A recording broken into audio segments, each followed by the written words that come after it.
I did not have sexual relations with that woman. Yes or no? Did you ever take banned substances to enhance your cycling performance? Yes. I had no prior knowledge of the planned assault on Nancy Kerrigan. I am deeply sorry for my irresponsible and selfish behavior I engaged in. Hi, everybody. It's Oops, the podcast. Thanks for joining us again. I'm Francis. He's Giulio. Nice to see you. Good to see you, pal. How you doing? I'm well. Look at you and your ACG Nike. You get that on at some skate shop? I bought this at Kith, actually. Nice. A place that you have a love-hate relationship with. Well, I like that place. It is cool, right? It's a cool store. They've done a good job. How are you?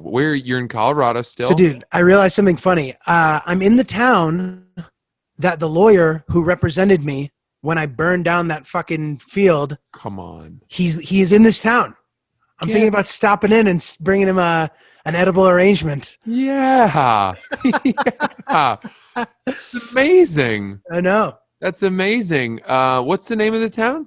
Steamboat Springs. Yeah, Steamboat Springs. That's Colorado. It's famous. What a great name for a town. It's a good name. Eric Nordstrom, Erick, in case anybody needs a good defense attorney. Mm-hmm. This guy was great. So, dude, I have a question, though, about this. Now, I've been trying to get global entry and pre-check.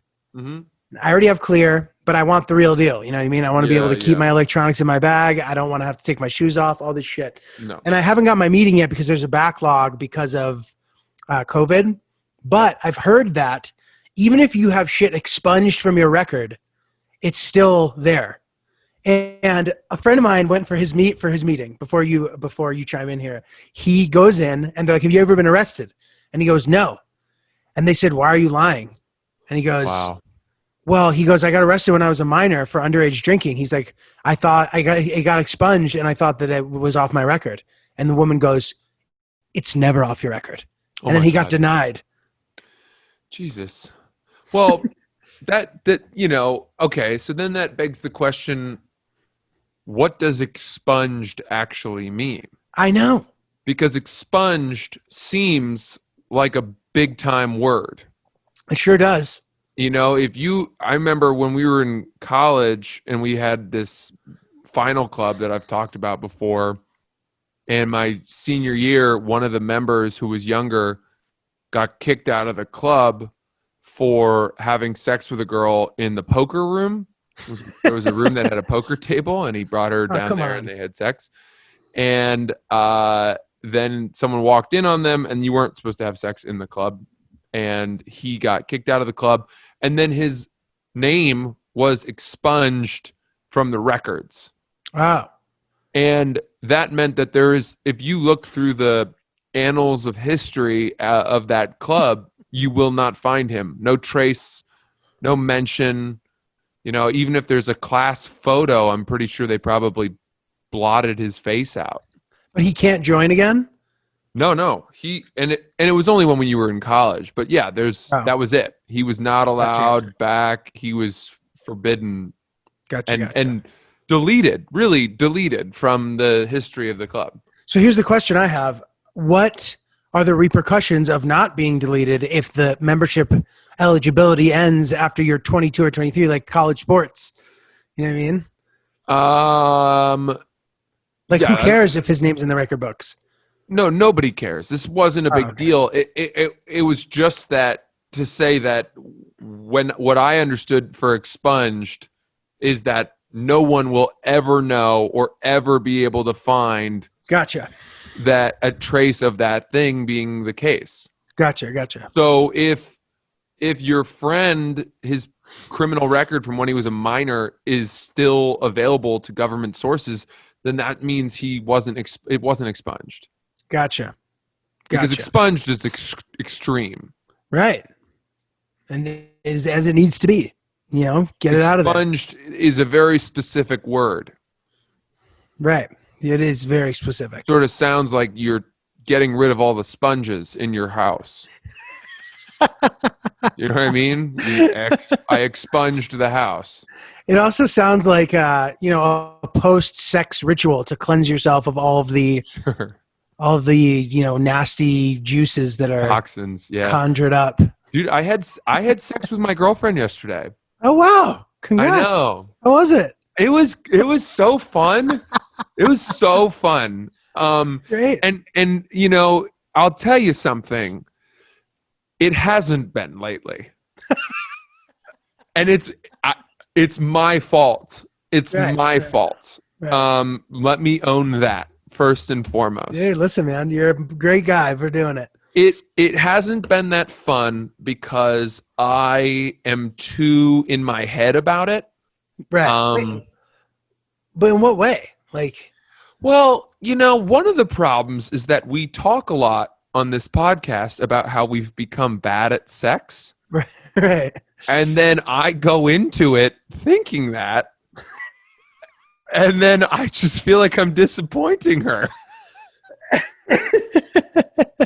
I'm so psyched out about sex now. And it's so strange because I haven't been this psyched out about sex since I was like, early days of it, losing my virginity, and then maybe a few of the partners that I had right after that. Right. That's what I was thinking when I heard you say that. I was surprised. Yeah. It has become sort of this my Everest. Sex every time to me is as psychologically dramatic and burdensome as deciding to hike Mount Everest. That's how I feel. 29,000 feet of fucking. Yeah. And by the way, fortunately, my body is still complying. So it still signs up. I get erections. I know where to put one foot, one hand. I bring the necessary gear. But I'm aware during the act that my head is not where it should be, and two, that I'm just not really I don't know. I feel like I'm not very good at it, and I just feel sad. I feel sad for my girlfriend. But yesterday you were giving her those long strokes. Yeah, yesterday. I went into I'm working up in this little well, it's the clam shack. I think I've told you about the clam shack, and I'm working up in the clam shack. So we've separated our workspace because for a long time. And let me tell you something. So this is an important point, and I think it's good for us to find in all the nonsense that we share with each other some points for people at home. One thing I've learned about if you're quarantining with your girlfriend or your wife or significant other, you must find some separation. Definitely. You have to find some separation. And for us, we were working at the same table that was 4 feet away from the kitchen in which we were cooking all of our meals, which was 5 feet away from the couch upon which we were watching all of our TV. Our entire sphere of existence was within a 10-foot radius. Right. It was contained in a 10-foot radius. So what happens there is without the separation of like a room for, sex and sleeping and a room for work and all of that, everything sort of blends together and you don't get that feeling of like, well, I don't know. It's just sort of, yeah, I get it. Erodes the sanctity of different spaces for different purposes. Definitely. It's like a micro version of absence makes the heart grow fonder. Bingo. Yes. Well said. Yeah. And so when you're constantly working together, there's no moment really where you say, well, now all of a sudden you feel like you're in a WeWork space. Yes. And if you're in a WeWork space, you're not going to just tell the girl 4 feet away, like, hey, want to make a quick trip to the bathroom to fuck each other and then we'll come right back to this? You know what I mean? That's not how that works. Totally. Dude. I feel if I approach my girlfriend during the workday that I am sexually harassing my girlfriend. That I am violating the workplace code of conduct. Yeah, that's great. So, dude, 100%. That's really smart. I noticed your different backdrop. I didn't realize that is the result of you kind of making a different workplace for each other. That's very smart. Yeah. This little hut that I'm in, which is this very rustic hut. I don't know if you can see. Weirdly enough, this was on the property when my parents bought it 26 years ago. And it was used by the clammers who would kind of put their gear in here and then go out at low tide and dig through the mud and dig up clams. So cool. And they moved it to a different part of the property, and it just sort of sat untouched for many years. And then my dad decided to spruce it up and turn it into what he calls a man cave. Love it. Although man caves traditionally have like a whiskey bar and a poker table, and all this man cave has is stripper pole. Yeah, like a desk and a couple pictures of him playing football in high school. Sort of a shrine to himself, if anything. That's a really nice take on a man cave. A place to go to reflect on how great you are. Yeah. No, but it's very charming, and it's if nothing else, it's a great place to focus. And looks beautiful.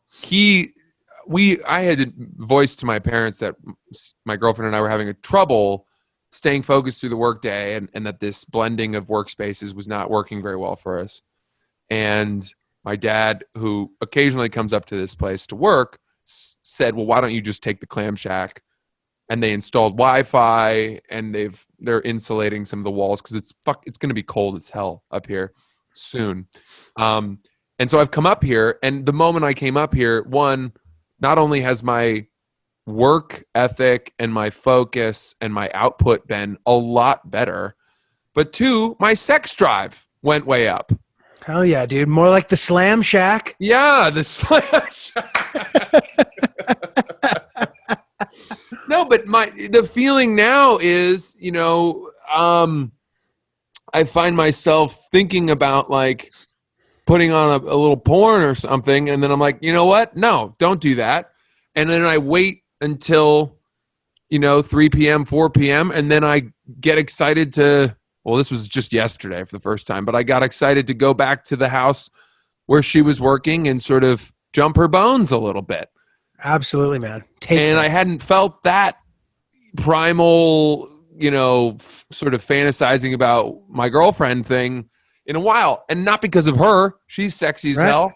It's me. My libido was just gone from the constant attachment to this person that I rely on who wears so many hats of, psychologist, teammate, fellow cook, all this stuff. So I will say that division of workspace, a separation there during the day is very helpful and fruitful to our relationship, I think. Dude, fucking great. Very happy for you. Thank it's a great thing to discover. Yeah. Big things on the horizon for you too. Yeah. You know what's funny though?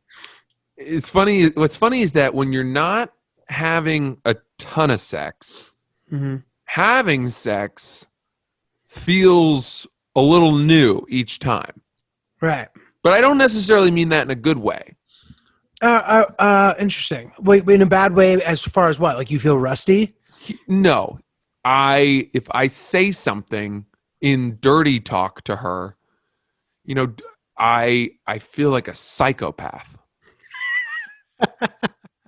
You know what I mean? Like dirty talk, you got to kind of break it in. Right. And you find I find that with dirty talk, you push a little farther each time. You explore a little, you know what I mean? You test the waters. And you're like, okay, was she okay with me saying that? All right, we can go a little farther. Maybe we'll follow that thread. Yes, absolutely. Going on and on. Back to square one. Yes. And so you go back to square one, which is really basic. You're on first base again. And with the dirty talking, you're just like, oh, do you like that? Because I feel good. Oh, I'm so turned on. You stick to your basic fastball and your changeup. And then, but if you start having more sex, then you can lose yourself in the moment and write off the crazy junk you're throwing to being impassioned and being like, well, I don't even remember that I said, she knows that if I said some crazy shit right now to her during sex and she brought it up after, I would not be able to say, like, I don't even remember saying that. I was so into it.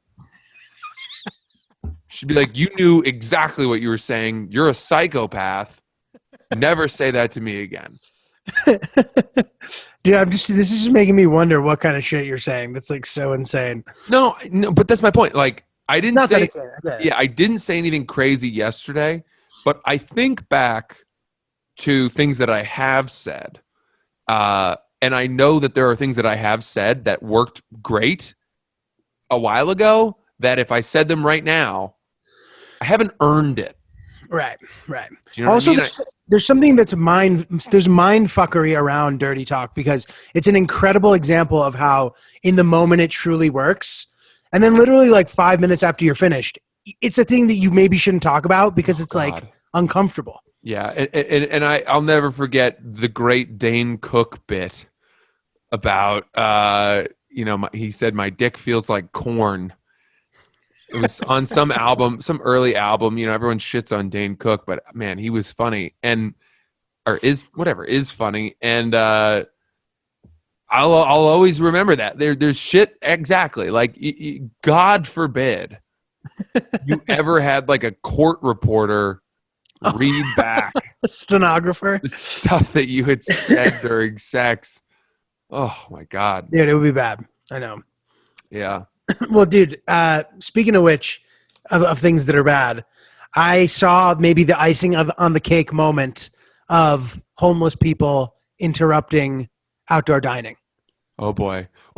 Wait, was it the Washington D.C. thing? No, I wasn't there for that. Is that something crazy? No, I just saw a clip this morning of this Washington D.C. protest that came to an outdoor restaurant and basically like got right into the, it was 50 people right into the faces of the people that were eating there and started like screaming at them, being like, white silence is whatever. I don't remember how that ends, but white silence is being complicit or. And that's hard if you're like, you've been protesting all week and you're taking a break to eat lunch. Buddy, that's exactly what this woman said. She was like, I've been marching with these people forever. Like I didn't feel like I should stand up from my my fucking tabula and join them in that moment. Dude, that's crazy. That's really intense. Well, anyway, this thing that I witnessed was nonpartisan, but it was like, it was really fucked up when I saw it. But now when I think back on it and even telling the story, I mean, it's going to feel funny to say.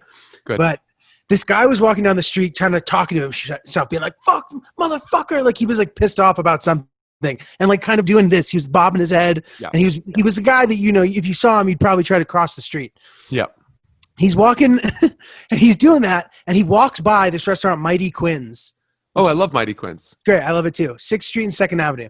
There's a guy sitting there minding his own business, just eating his, brisket or whatever, enjoying himself. And the guy, he just goes, motherfucker. And he just goes off. He knocks the guy's food off the table and starts beating the shit out of him. No. He started kicking this guy's ass. He punched him in the face. He started and then a bunch of people ran over and shooed him away and scared him off. But I was like, what the fuck? You saw this all happen? Yes, I saw this all happen. I was across the street. I was like, what the fuck? Dude, Jesus Christ. I know. How shitty is that, dude?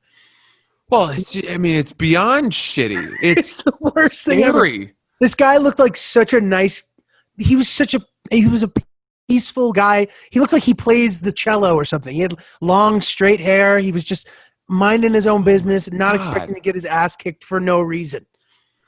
Well, that's anarchy. You know what I mean? Yes. That's partial anarchy. Like lawlessness to the umpteenth degree. That is a state terrible. Devoid of police and rule of law.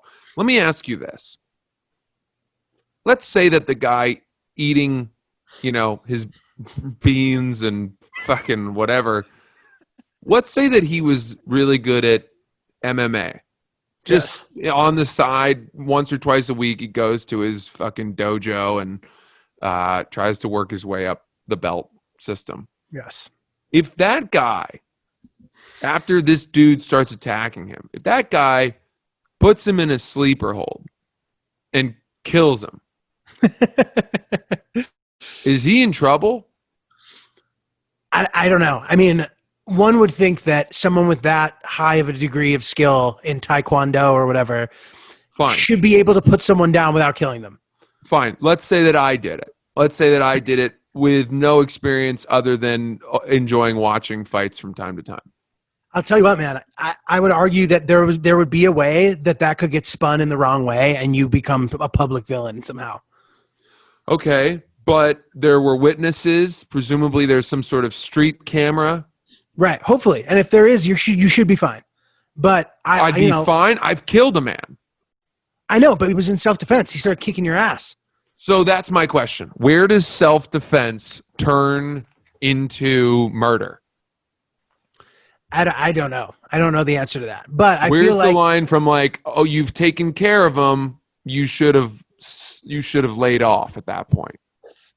Well, that's true. I mean, if you give him a roundhouse kick to the face and put him down and then keep kicking his ass, that's probably crossing the line a bit. But if you punch him once in the face and he goes down and dies, which, by the way, how don't people die more when they get fucking socked in the face? There are all these fight videos I see all the time, and I'm like, how is that person alive? Yeah, well, I think it does happen a good amount. I think people snap back and hit their head on the pavement, right? Get brain bleeding and die. Right. And I've heard stories of that happening.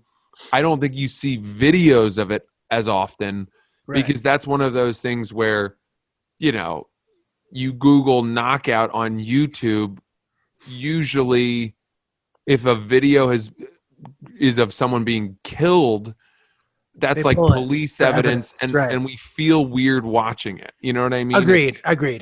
It's so severe and so unsettling to see someone killed, but that way.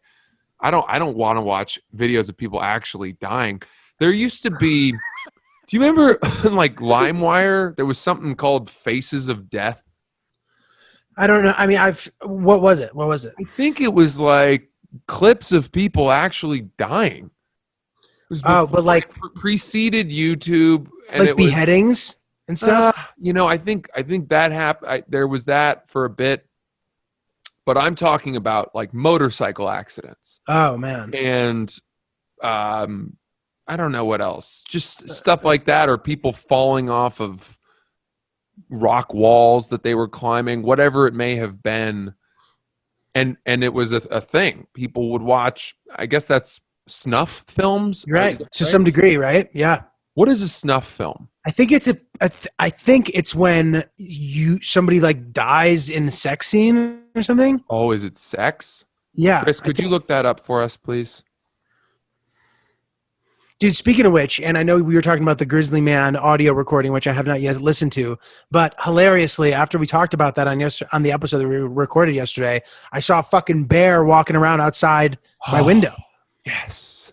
Big black bear, dude. He was just, and there was construction workers across the street, and he was climbing up on the car. It was like crazy. I've never seen a bear that close. You know, yeah, I think bears are, it's tough because that bear, and you sent me a picture, I wanted to pat it. He looked cute, right? I wanted to feed it a peanut butter and jelly sandwich. And that's another thing where you'll see clips of people where bears are just that kind of a bear comes up to them at a picnic table and is all cuddly and sits down and sits like a human being. And, you know, it's all fun and games. But I think the species that, what was that? A brown bear? Black bear? Black bear.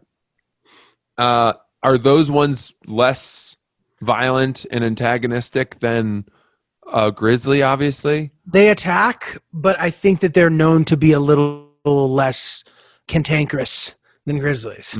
Okay. Like I think you're less likely to get into big trouble. Like they're typically scared of humans. I guess grizzlies are too. I don't know enough about bears, but this is what everyone here is saying, that they're like not that big of a threat, but like you still want to lock your doors because they figure out how to open doors and shit, and they're just looking for food. Right.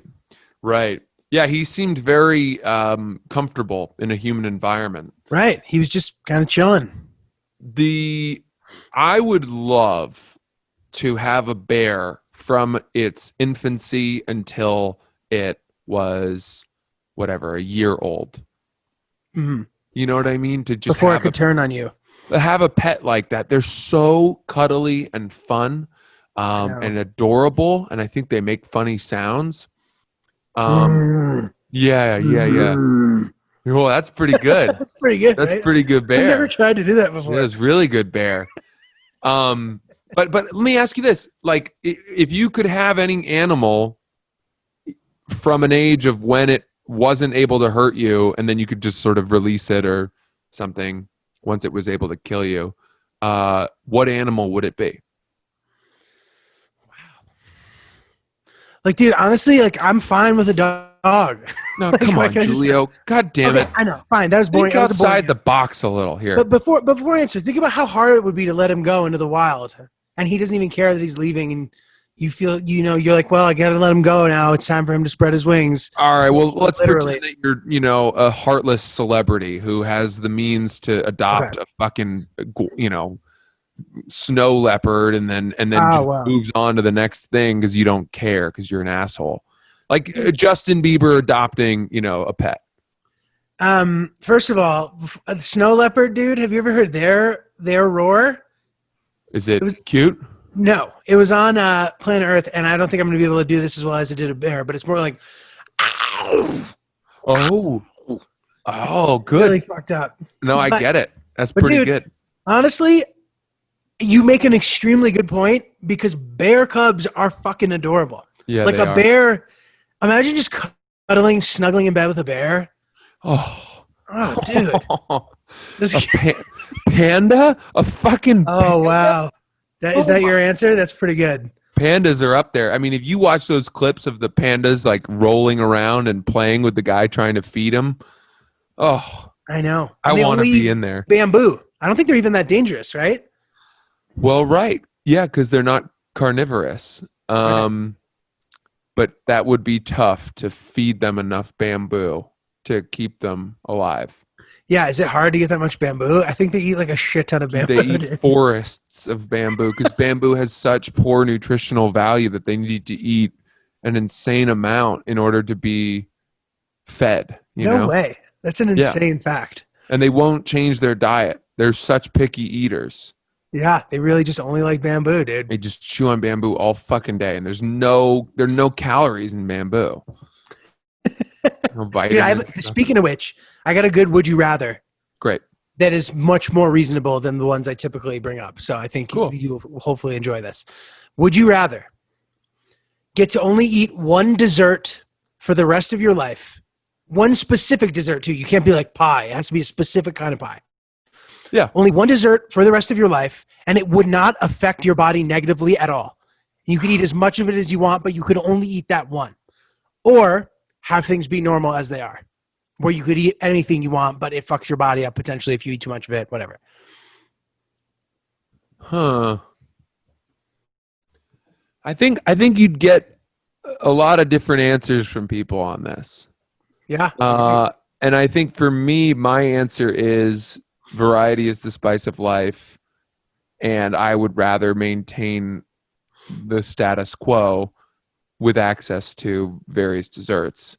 Because even if the whole purpose of choosing the singular dessert is that it doesn't affect you, which means that in theory you can eat mountains of it, but if you eat mountains of it, you're going to get sick of it. Right.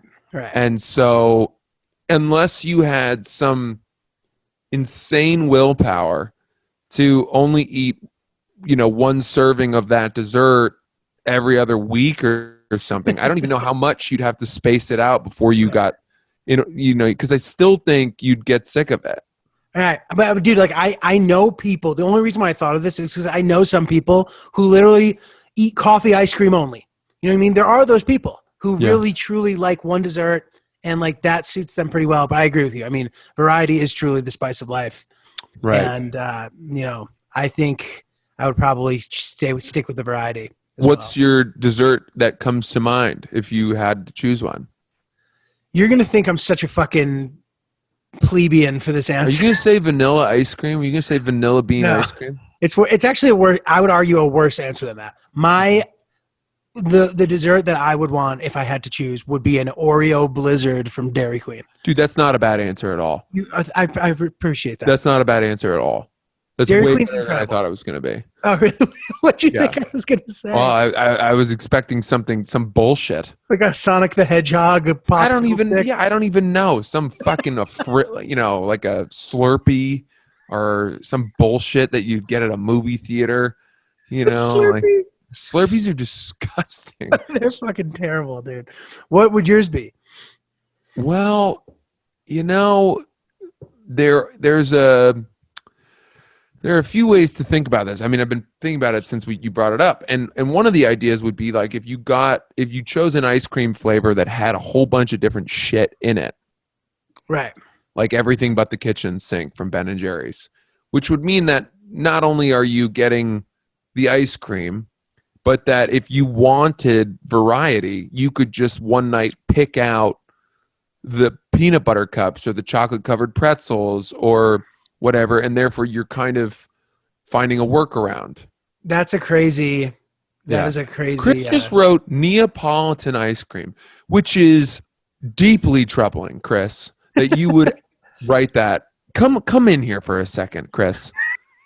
Neapolitan ice cream. If you're not familiar, Neapolitan ice cream is the ice cream that is like chocolate, strawberry, and vanilla. It's three different colors in one. You say to maintain the variety. Like the way you're saying.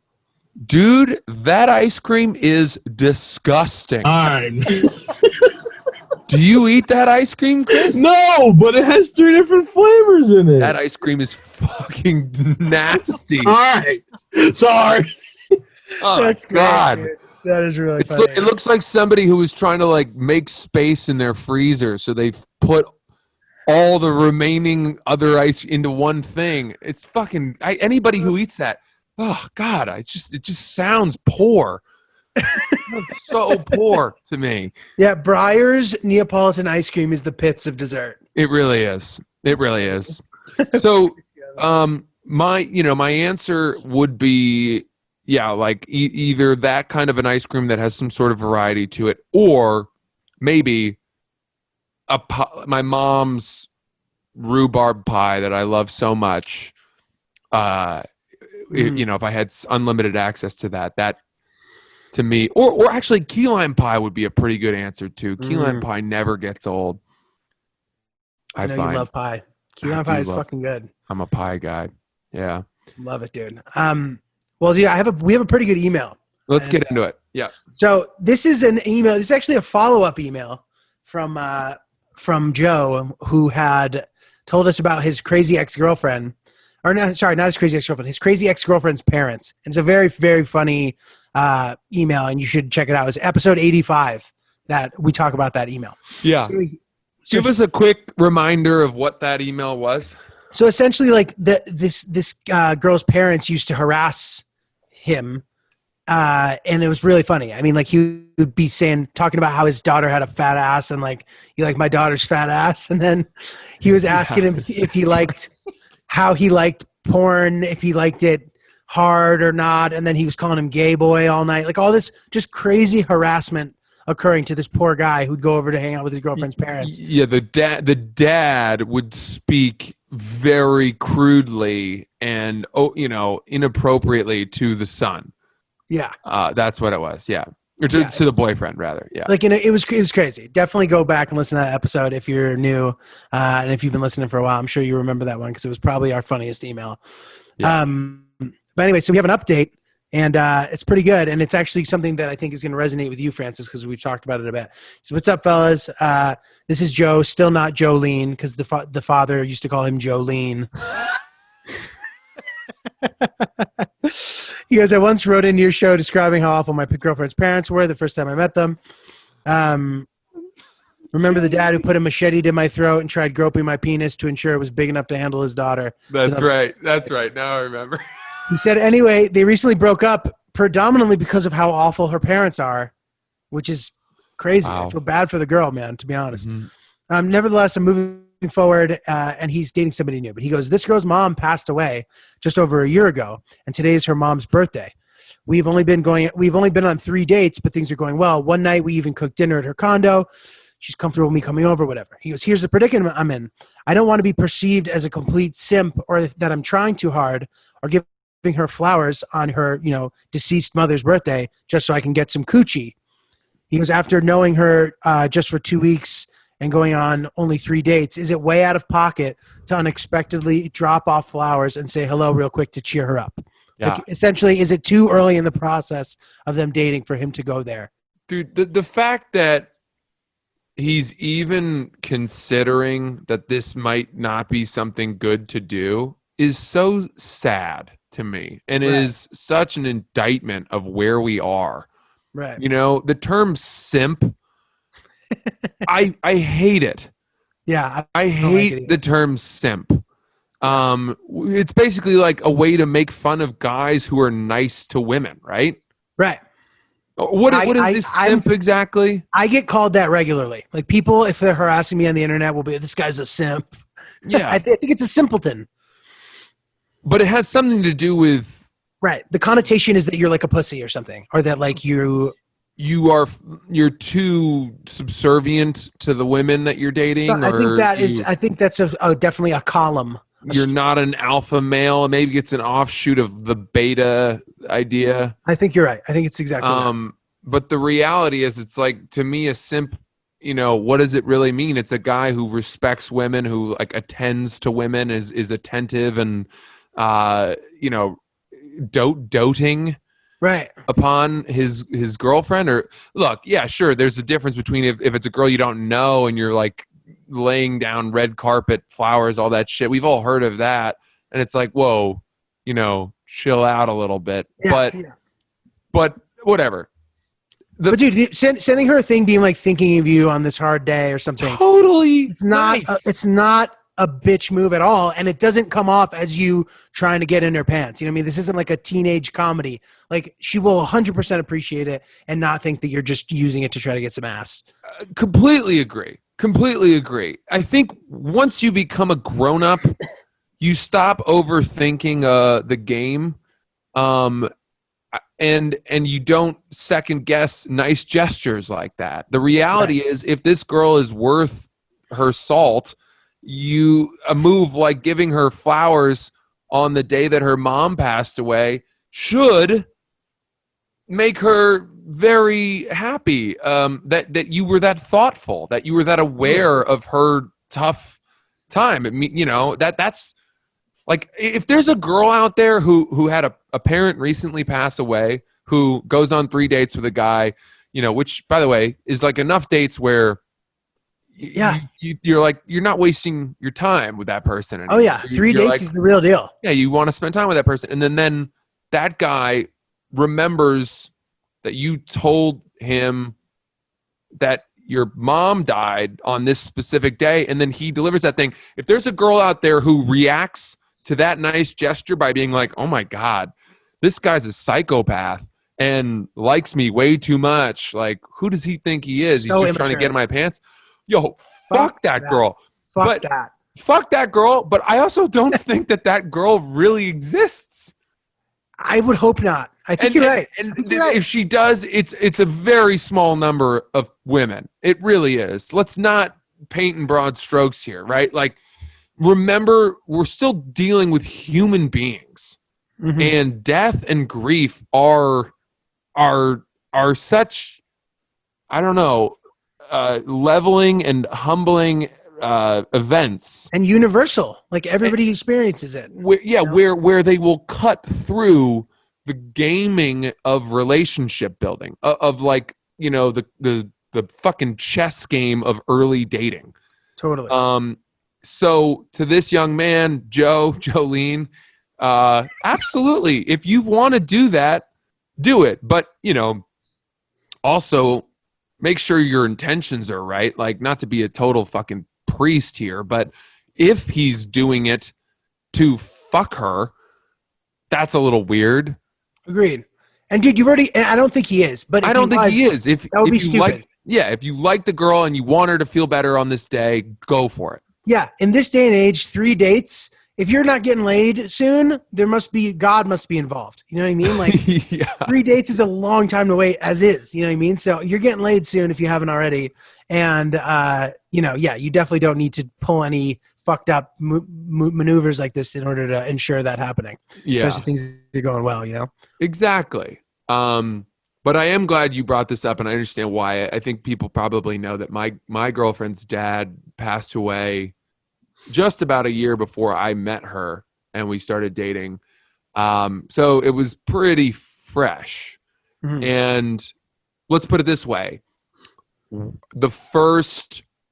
All of the first like events that reminded her of it. So his birthday and the day he passed away and Father's Day, all of those first Father's Day, birthday, day he passed away occurred while we were dating. Right.